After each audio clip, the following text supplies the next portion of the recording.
আসসালামু আলাইকুম। প্রিয় শিক্ষার্থীবৃন্দ, অনলাইন ক্লাসে তোমাদেরকে স্বাগতম জানিয়ে শুরু করছি আমার আজকের পাঠ। আমি মোসাম্মদ মাহফুজা বেগম, সহকারী শিক্ষিকা, পূর্ব গোমদণ্ডী আলহাজ বদরুজ মেহের উচ্চ বিদ্যালয়, বোয়ালখালী পৌরসভা, চট্টগ্রাম। প্রিয় শিক্ষার্থীবৃন্দ, তোমরা সবাই কেমন আছো?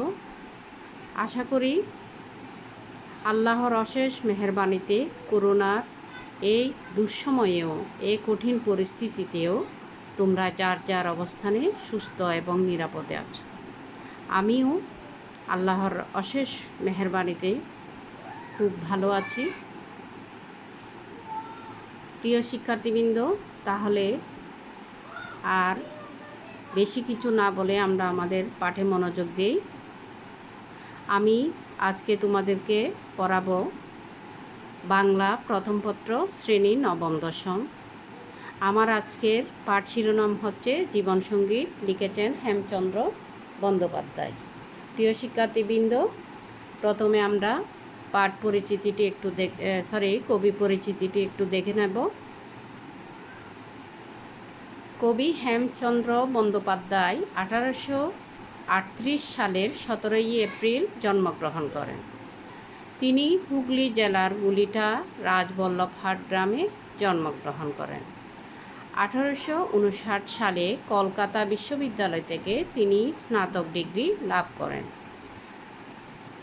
স্বদেশ প্রেমের অনুপ্রেরণায় অনুপ্রাণিত হয়ে তিনি একটি মহাকাব্য লিখেছিলেন। সেই মহাকাব্যটির নাম হচ্ছে বৃত্তসংহার। তাছাড়া তার উল্লেখযোগ্য কাব্যগ্রন্থগুলোর মধ্যে হলো চিন্তা তরঙ্গিনী, বীরবাহু, আশাকানন, ছায়াময়ী ইত্যাদি। মৃত্যু 1903 সালের 24 মে তিনি মৃত্যুবরণ করেন। প্রিয় শিক্ষার্থীবৃন্দ, তোমরা গুরুত্বপূর্ণ পয়েন্টগুলো খাতায় নোট করে নাও।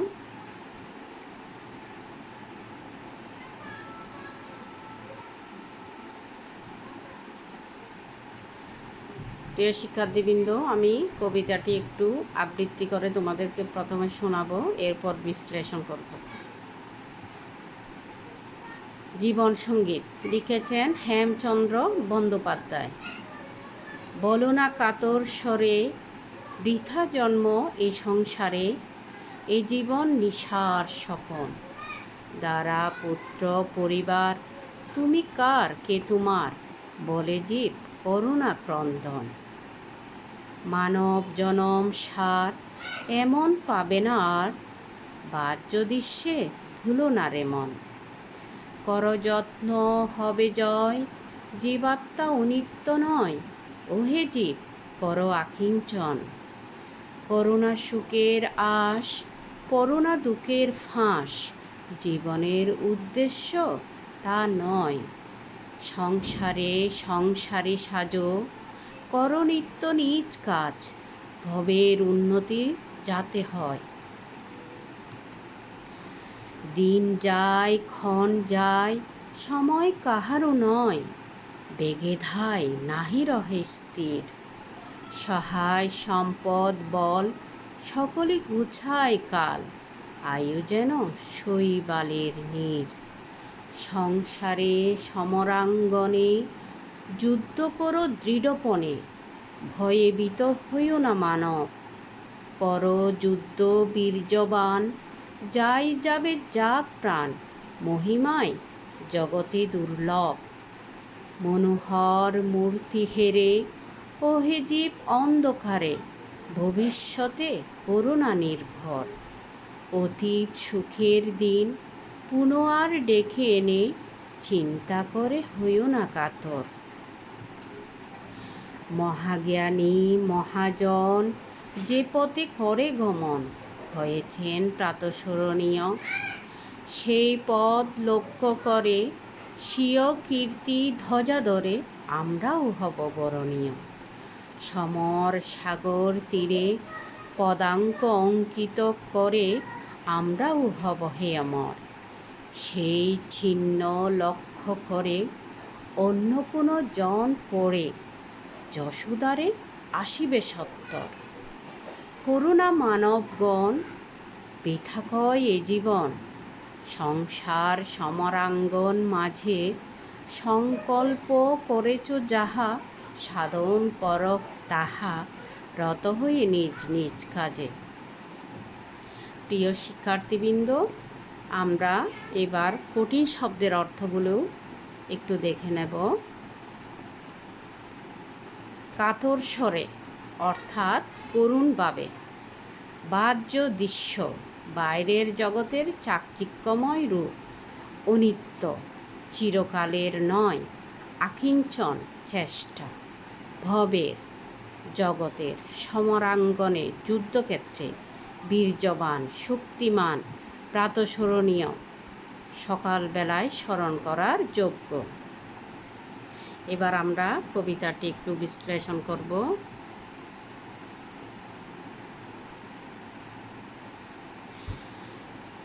বলো না কাতর স্বরে, বৃথা জন্ম এ সংসারে, এ জীবন নিঃসার স্বপন।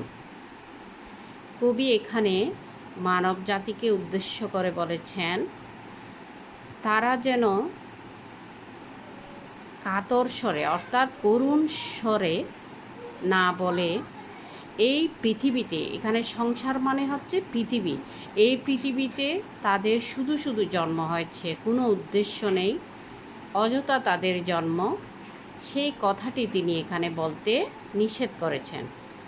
তারপর তিনি এই জীবন নিশার স্বপন, এই জীবনটাকে, মানুষের এই জীবনটাকে নিশার স্বপন অর্থাৎ রাতের স্বপনের সাথে তুলনা করতেও তিনি নিষেধ করেছেন। এই জীবন নিশার অর্থাৎ রাতের স্বপনের মতো বাস্তব নয়, সেই কথাটিও তিনি করুণ স্বরে বলতে নিষেধ করেছেন। দ্বারা পুত্র পরিবার, তুমি খার কে তোমার, বলে জীব করুণা ক্রন্দন। দ্বারা মানে হচ্ছে এখানে স্ত্রী, পুত্র, পরিবার, এই পৃথিবীতে কেউ কারো নয়, কেউ কারো নয়, সে কথা বলে বলে জীবকে অর্থাৎ মানব জাতিকে ক্রন্দন করতে অর্থাৎ আর্তনাদ করতে, কান্না করতে নিষেধ করেছেন। কেউ কারো নয়, কবি বলেছেন এখানে পুত্র, স্ত্রী, পুত্র, পরিবার কেউ কারো নয়, সেটাও যেন মানব জাতি না বলে, সেই বলে বলে যেন আর্তনাদ না করে। মানব জনম সার এমন পাবে না আর, বাহ্য দৃশ্যে ভুলো না রে মন। কবি এখানে বলেছেন, আমরা মানুষ হিসেবে জন্মগ্রহণ করেছি, আমাদের এই মানব জনমটা অনেক গুরুত্বপূর্ণ। সার মানে হচ্ছে এখানে গুরুত্বপূর্ণ। এমন পাবে না আর, এইরকম জীবন আর পাবে না। অন্য জীব আমাদের মতো এত সুন্দর জীবন, মানুষ হচ্ছে সৃষ্টির সেরা জীব, এরকম মানুষের মতো সুন্দর জীবন পৃথিবীর মধ্যে আর কোনো জীব পায়নি। আমরাও এই জীবনটা এরকম আর কোনো জীবন হারিয়ে গেলে পাবো না। মানব জনম সার, মানব জনম অত্যন্ত গুরুত্বপূর্ণ, এইরকম জীবন আমরা আর পাবো না। বাহ্য দৃশ্যে ভুলো না রে মন, অর্থাৎ কবি এখানে বলেছেন, এই আমাদের এই গুরুত্বপূর্ণ জীবনে, সুন্দর জীবনে আমরা যেন বাহ্য দৃশ্য মানে হচ্ছে পৃথিবীর বাইরের চাকচিক্যময় রূপ বা জিনিস। এখানে চাকচিক্যময় রূপ বলতে যে আমাদের পৃথিবীর লোভ লালসাকেই বোঝানো হয়েছে। আমরা এই গুরুত্বপূর্ণ জীবনে লোভ লালসায় যেন আমরা ভুলে না যাই, লোভ লালসায় পরে আমরা যেন আমাদের জীবনের আসল উদ্দেশ্য ভুলে না যাই, সে কথাটি কবি এখানে বলেছেন। করযত্ন হবে জয়, জীবাত্মা অনিত্য নয়, ওহে জীব কর আকিঞ্চন। কবি এখানে বলেছেন আমাদের সেই জীবনটাকে যত্ন করতে হবে, আমাদের জীবনের প্রতিটি কাজ যত্নের সাথে আমাদের করতে হবে, তাহলে আমাদের জয় হবে, আমরা আমাদের লক্ষ্যে পৌঁছাতে পারব। জীবাত্মা অনিত্য নয়, মানে হচ্ছে পৃথিবীতে কোনো জীবের আত্মা স্থায়ী নয়। ঠিক মানুষের আত্মাও একদিন এই পৃথিবী ছেড়ে চলে যাবে। অনিত্য মানে হচ্ছে ক্ষণস্থায়ী। সেই জন্য এই সুন্দর জীবনটাকে আমাদের যত্ন করতে হবে। ওহে জীব, সেই যত্ন করতে হবে। আর কবি জীবকে বলেছেন করো আকিঞ্চন। আকিঞ্চন মানে হচ্ছে চেষ্টা। কবি এখানে আমাদের প্রত্যেক কাজে আমাদের সাফল্যের শীর্ষে পৌঁছানোর জন্য, আমাদের জীবনের উদ্দেশ্য সাধনের জন্য আমাদেরকে কি করতে হবে? চেষ্টা করতে হবে। করুণা সুখের আশ, করুণা দুঃখের ফাঁস, জীবনের উদ্দেশ্য তা নয়। কবি এখানে বলেছেন করুণা সুখের আশ, করুণা দুঃখের ফাঁস, অর্থাৎ অতিরিক্ত সুখের আশা করা যাবে না।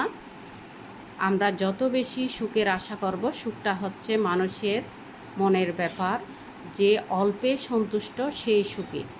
আমরা যদি অধিক পরিমাণ সুখ আশা করি, তাহলে আমাদের জীবনে বেশি বেশি দুঃখ এসে আমাদের জীবনে ভর করবে, আমাদের দুঃখের ফাঁস গলায় পড়তে হবে। জীবনের উদ্দেশ্য তা নয়, অর্থাৎ আমরা পৃথিবীতে শুধু সুখ ভোগের জন্য আমাদের পৃথিবীতে জন্ম হয়নি। আমাদের জীবনের পিছনে একটা উদ্দেশ্য আছে। তাই সুখ আরামায়েশে আমাদের দিন কাটালে চলবে না। আমরা যত বেশি সুখের আশা করব, তত বেশি দুঃখের ফাঁস গলায় পড়তে হবে আমাদের। আর আমাদের জীবনের উদ্দেশ্যও তা নয়। সুখে দিন কাটানো, শুধুমাত্র নিজের সুখে দিন কাটানো আমাদের জীবনের উদ্দেশ্য নয়। সংসারে সংসারে সাজো, করো নিত্য নিজ কাজ, ভবের উন্নতি যাতে হয়। সংসারে সংসারে সাজো, এখানে সংসারে মানে কি? সংসারে মানে হচ্ছে যে ব্যক্তি সংসারে সব দায়িত্ব কর্তব্য ঠিক মতো পালন করে, আমরা তাকে কি বলি? সংসারী বলি। কিন্তু সংসার বলতে এখানে পৃথিবীটাকে বোঝানো হয়েছে। এই পৃথিবীতে আমাদেরও অনেক দায়িত্ব কর্তব্য আছে। সেই সংসারে আমাদেরকে, সেই পৃথিবীতে আমাদেরকে নিজ নিজ দায়িত্ব কর্তব্য পালন করতে হবে একজন সংসারী ব্যক্তির মতো। সংসারে সংসারে সাজো, করো নিত্য নিজ কাজ। নিজ নিজ কাজ প্রতিদিন ঠিক সময়ে যার যার দায়িত্ব কর্তব্য ঠিক সময়ে করে ফেলতে হবে, ভবের উন্নতি যাতে হয়। সবাই যখন যার যার দায়িত্ব কর্তব্য পালন করবে ঠিক মতো, তাহলেই ভবের উন্নতি হবে। অর্থাৎ এই পৃথিবীর, সমাজের, রাষ্ট্রের সবার উন্নতি হবে।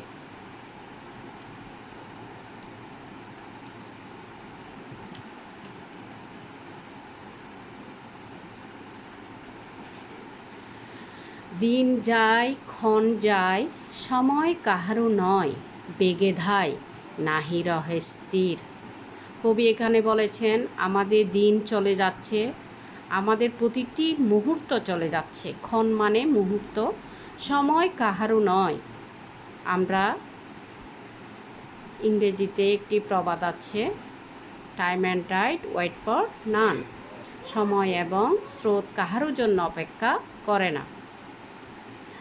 তো এখানে কবিও বলেছেন সময় কাহারও নয়, অর্থাৎ সময় কাহারও জন্য থেমে থাকবে না। বেগে ধায় নাহি রহে স্থির, সময় দ্রুত বেগে চলে যাচ্ছে, কারো অনুরোধে সে স্থির থাকবে না। সহায় সম্পদ বল, সকলই গুছায় কাল, আয়ু যেন শৈবালের নীল। মানুষের পার্থিব জীবনের সহায় সম্পদ, যা কিছু সম্পদ আছে, বল মানে শক্তি, মানুষের সম্পদ বল একদিন কালের পরিক্রমায় একদিন শেষ হয়ে যাবে। সব কিছু কালের পরিক্রমায় একদিন মুছে যাবে, শেষ হয়ে যাবে। আয়ু যেন শৈবালের নীড়। এই যে আমাদের আয়ু বলতে এখানে আমাদের পৃথিবীতে আমাদের জীবনকালকে বোঝানো হয়েছে, আমাদের আয়ুষ্কাল, আমরা যতদিন বেঁচে থাকবো সেটা শৈবালের নীড়ের মতো, অর্থাৎ শ্যাওলার উপর এক ফোঁটা পানি পড়লে কিছুক্ষণ পর যেভাবে বিলীন হয়ে যায় সেই পানির ফোঁটাটা, ঠিক আমাদের আয়ুটাও আমাদের এই পৃথিবীতে ক্ষণস্থায়ী কিসের মতো? শৈবালের নীড়ের মতো, অর্থাৎ শ্যাওলার উপর এক ফোঁটা পানির মতো ক্ষণস্থায়ী। সংসারে সমরাঙ্গনে যুদ্ধ করো দৃঢ়পণে, ভয়ে ভীত হইও না মানব। কবি বলেছেন এই সংসারটা একটি যুদ্ধক্ষেত্র, এই পৃথিবীটা একটি যুদ্ধক্ষেত্র। আমাদের জীবনে আমাদের ঘাত প্রতিঘাত মোকাবেলা করেই আমাদের জীবন যুদ্ধে জয়ী হতে হবে।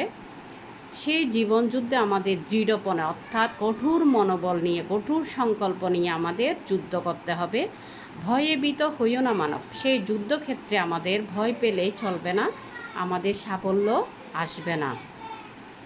করযুদ্ধ বীর্যবান, যায় যাবে যাক প্রাণ, মহিমাই জগতে দুর্লভ।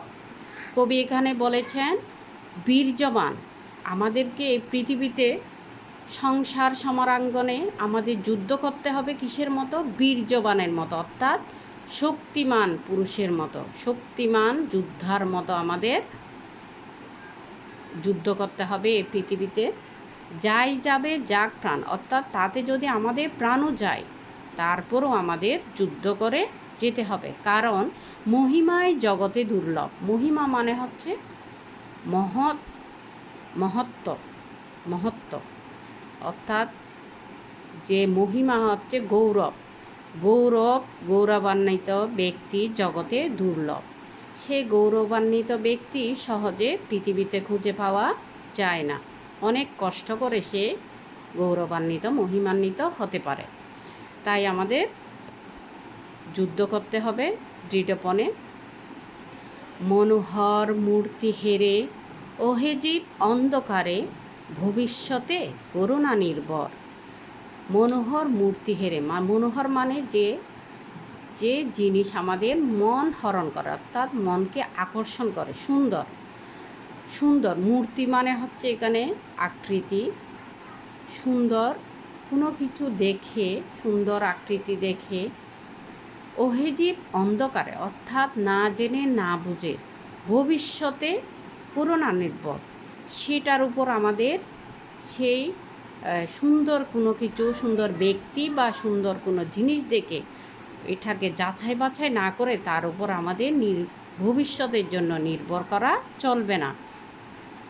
অতীত সুখের দিন পুনঃ আর ডেকে এনে, চিন্তা করে হইও না কাতর।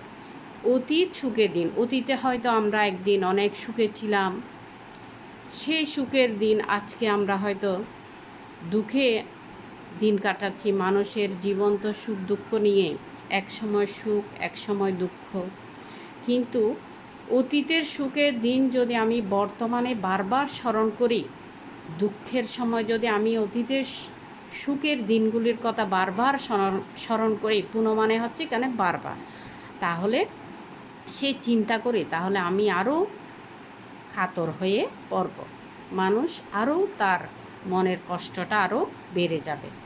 তাই কবি অতীত সুখের দিন বারবার স্মরণ না করার জন্য, পুনঃ আর ডেকে না আনার জন্য বলেছেন। সেই অতীতের কথাগুলো চিন্তা করে কাতর হওয়া না হতে তিনি বলেছেন। মহাজ্ঞানী মহাজন যে পথে করে গমন, হয়েছেন প্রাতঃস্মরণীয়।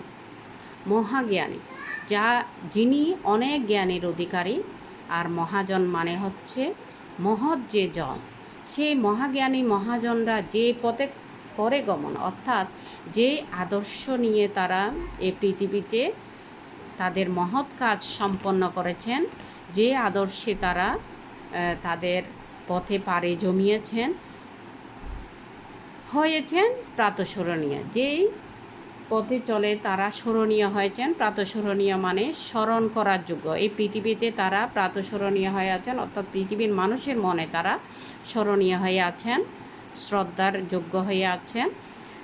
তাহলে এই মহাজ্ঞানী মহাজনরা যে পথে গমন করে প্রাতঃস্মরণীয় হয়েছেন, অর্থাৎ সকালবেলায় স্মরণ করার যোগ্য, তার স্মরণীয় বরণীয় হয়েছেন, সেই পথ লক্ষ্য করে স্বীয় কীর্তি ধ্বজা ধরে আমরাও হব বরণীয়। কবি বলেছেন সেই মহাজ্ঞানী মহাজনদের পথ আমাদেরও কি করতে হবে? লক্ষ্য করতে হবে।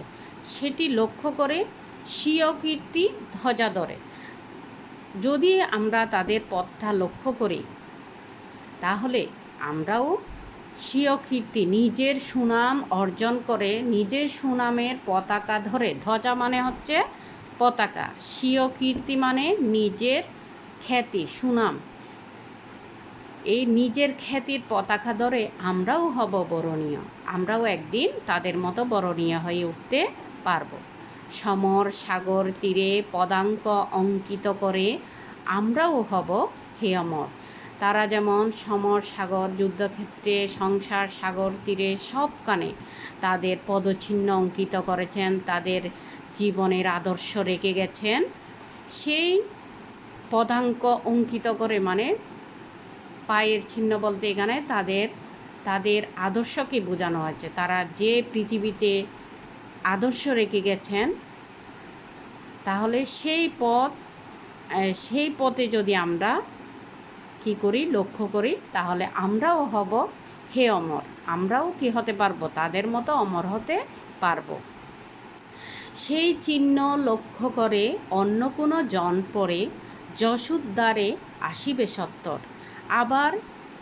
আমরা আবার যে মহাজ্ঞানী মহাজনদের যে পথ অনুসরণ করেছি, আমাদের পরবর্তী প্রজন্ম আবার আমাদের সেই চিহ্ন লক্ষ্য করে অন্য কোনো জন পরে, মানে কি আমাদের পরবর্তী প্রজন্মকে বোঝানো হয়েছে, তারাও আমাদের সেই চিহ্ন লক্ষ্য করে তারাও একদিন আমাদের সেই আদর্শকে লালন করে যশোদ্দারে আসিবে সত্তর, অর্থাৎ যশ মানে খ্যাতি, খ্যাতির দ্বারে দরজায় খুব তাড়াতাড়ি চলে আসবে। করুণা মানবগণ বৃথা ক্ষয় এ জীবন, সংসার সমরাঙ্গন মাঝে সংকল্প করেছ যাহা, সাধন করহ তাহা রত হই নিজ নিজ কাজে। কবি এখানে মানবগণকে বলেছেন তারা যেন এই জীবনটি বৃথা ক্ষয় না করে, অযথা নষ্ট না করে, সংসার সমরাঙ্গন মাঝে অর্থাৎ সংসারের এই যুদ্ধক্ষেত্রে তারা যে সংকল্পটি করেছে, যে প্রতিজ্ঞাটি করেছে, সেই প্রতিজ্ঞাটি তারা যেন সাধন করে মানে সম্পন্ন করে।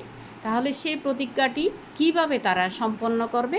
রত হয়ে নিজ নিজ কাজে, অর্থাৎ নিজ নিজ কাজে নিজ নিজ দায়িত্ব কর্তব্যে মনোযোগী হয়ে, মনোযোগ দিয়ে সঠিক সময়ে সঠিকভাবে কাজ করে তারা তাদের সেই জীবনের উদ্দেশ্য সংকল্প সাধন করতে পারবে।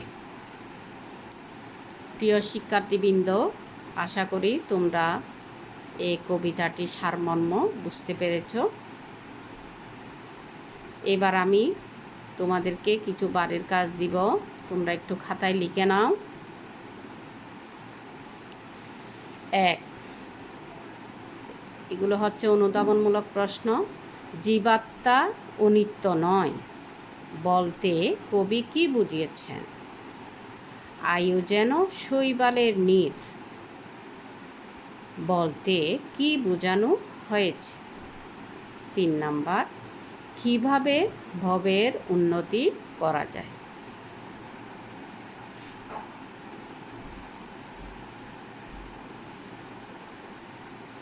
প্রিয় শিক্ষার্থীবৃন্দ, তোমরা লিখে নাও।